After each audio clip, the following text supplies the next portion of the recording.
मैं private company में नौकरी कर रहा था। बेसिकली वो प्राइवेट बैंक था, उसके अंदर मैं मैनेजर था। मेरी ठीक ठाक सैलरी मिल रही थी एंड वो मैंने छोड़कर ये शुरू करा अपना खुद का बिज़नेस।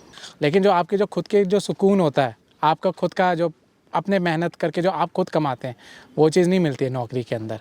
तभी उसे वो नौकर बोला जाता है, नौकरी बोला जाता है, क्योंकि आप किसी और के लिए काम कर रहे होते हैं, आप अपने लिए नहीं कर रहे होते हैं।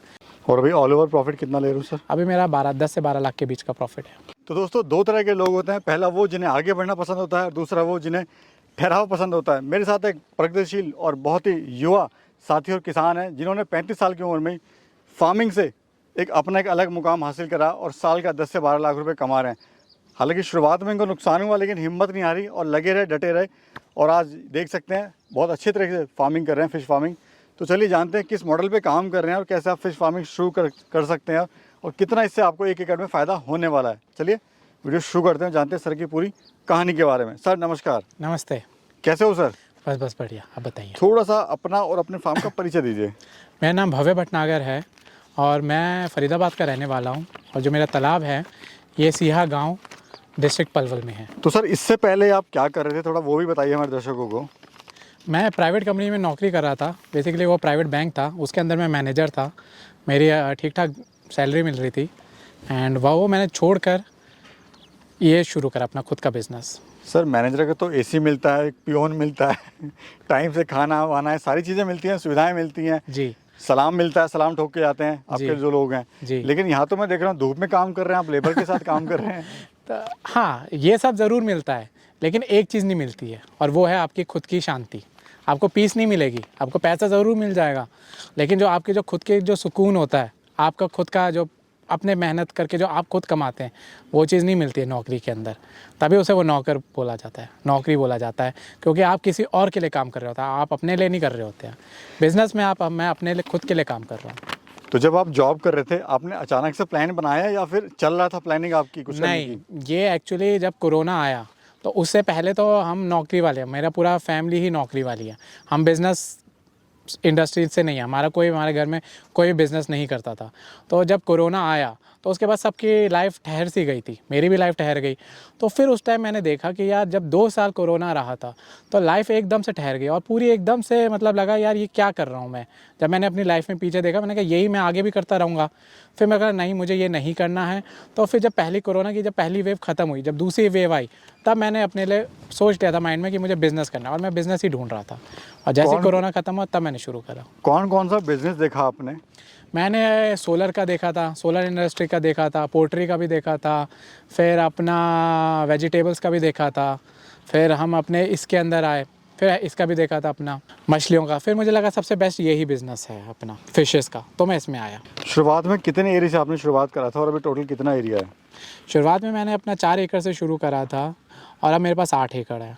और 4 एकड़ मैंने लैंड बाय करके करा था, और लेकिन उसमें भी मैंने स्टार्टिंग में 2 एकड़ करा, फिर उसको 3 करा, फिर अपनी साइट को पूरा डेवलप करा। फिर उसके बाद फिर उसी साइट पे ही मैंने आगे और ज़मीन को लेकर शुरू करा। सर शुरुआत में कहते हैं कोई बिजनेस होता है तो स्टेप बाय स्टेप चलना चाहिए, यानी कम पूंजी से और कम जगह से शुरुआत करनी चाहिए, लेकिन आपने सीधा 4 एकड़ में इन्वेस्टमेंट कर दिया, फिर 2 एकड़ से आपने शुरू भी कर दिया। तो रिस्क नहीं, डर नहीं लगा सर आपको? देखिए वो अब यही था ना, अब यही तो बात होती है। मैं नौकरी छोड़ के घुसा था, मैं नौकरी पूरी छोड़ी तब मैं इस बिज़नेस में घुसा, और मैं सोच के बैठा था कि मुझे ये ही बिज़नेस करना और बिज़नेस को सक्सेसफुल करना है। तो मैं घुस के बैठा था कि हाँ मैं इस बिज़नेस को क्लियर करूँगा। आगे खाई थी, पीछे कुआं था, और बीच में मेरी सड़क जा रही थी, और मुझे करना था। अभी भी मैं कर रहा हूँ, ऐसा नहीं है कि मैं बोलूँगा भैया बहुत ही अच्छा हो, बहुत सही चल रहा है।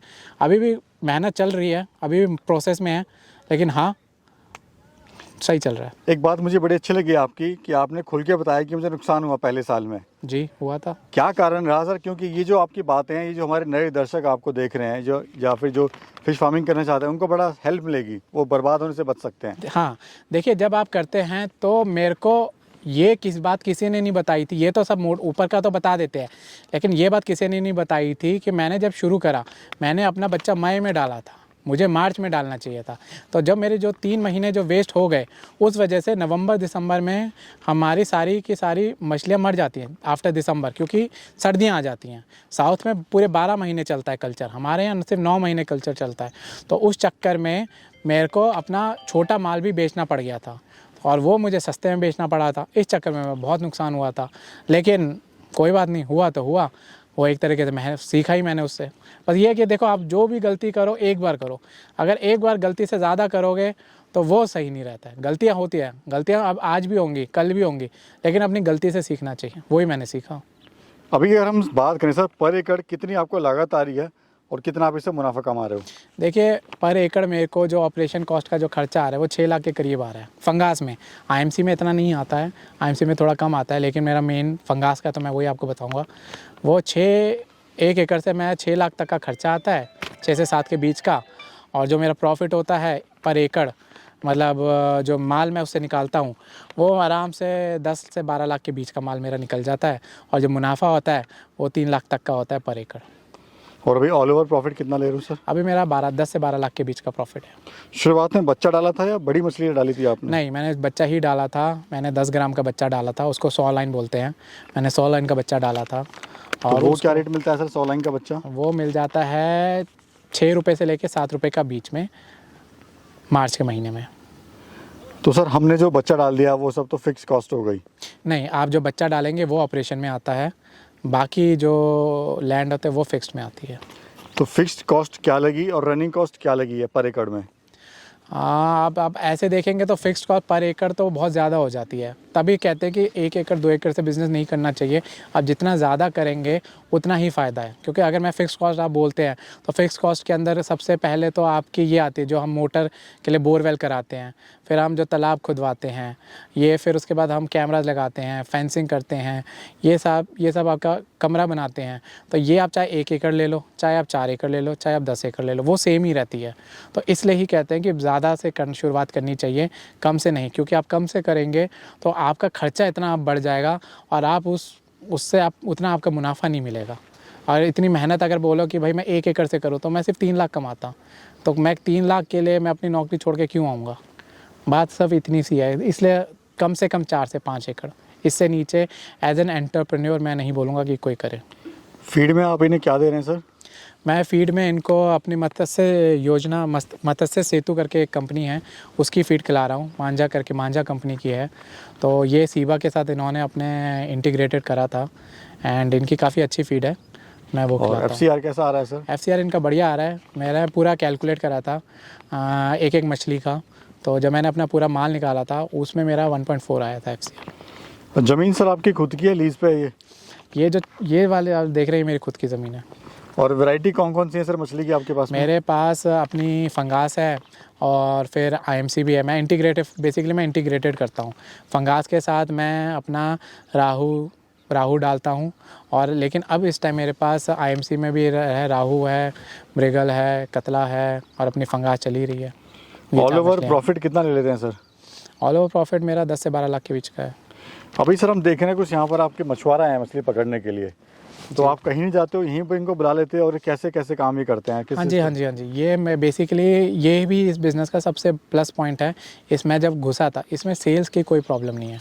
सेल्स इसमें कुछ नहीं होती है। सेल्स आप अपना माल रेडी करिए, लोग आपको खुद कांटेक्ट करेंगे और आपको बस टाइम पता होना चाहिए कि किस टाइम आप माल रेडी कर रहे हो, और आपको अपने माल की वैल्यू पता होनी चाहिए कि मेरे माल की वैल्यू क्या है।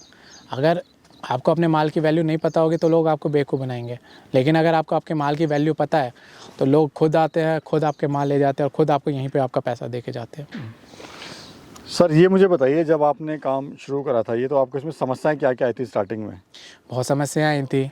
गांव वालों से समस्या आई थी, फिर बिजली डिपार्टमेंट से समस्या आई थी, फिर उसके बाद मछलियों में जो बीमारी लग जाती है उसमें टेंशन बहुत होती है, फिर खाना कितना डालना है उसकी प्रॉब्लम आई थी कि कितना कितना खाना डालें। लेकिन वही इंसान है, अपनी गलतियों से एक बार करता है फिर सीख जाता है।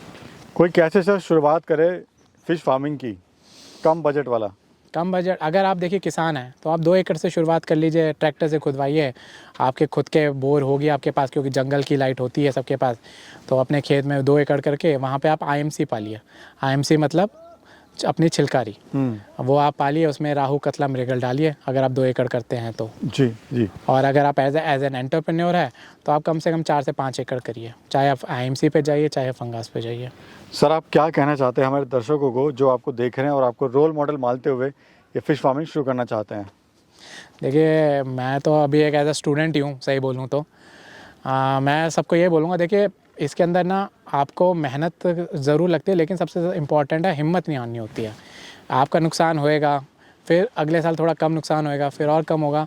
अगर आपने हिम्मत नहीं हारी, आपके अंदर पेशेंस होना चाहिए, सबसे इम्पॉर्टेंट पेशेंस। अगर आप में पेशेंस है तो आप निकल जाओगे। स्टार्टिंग में 1-2 साल आपको प्रॉब्लम ज़रूर आएगी, लेकिन उसके बाद अगर आप एक बार थ्रू हो गए तो आप बढ़िया है, आपका अच्छा चलेगा। यानी काम ये कुल मिला के ठीक है। हाँ जी, कुल मिला के बहुत अच्छा काम है। मेरे पास भी लोग आते हैं, मिलने के लिए आते हैं लोग, पूछते हैं कैसे करें, क्या करें, तो मैं उनकी मदद करता हूँ, ज़रूर करता हूँ।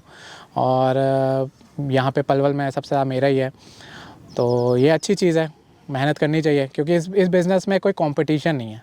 अगर आप बोलो कि यार बिज़नेस में कंपटीशन होता है दूसरे बिज़नेस में, हमारे बिज़नेस में कोई कंपटीशन नहीं है।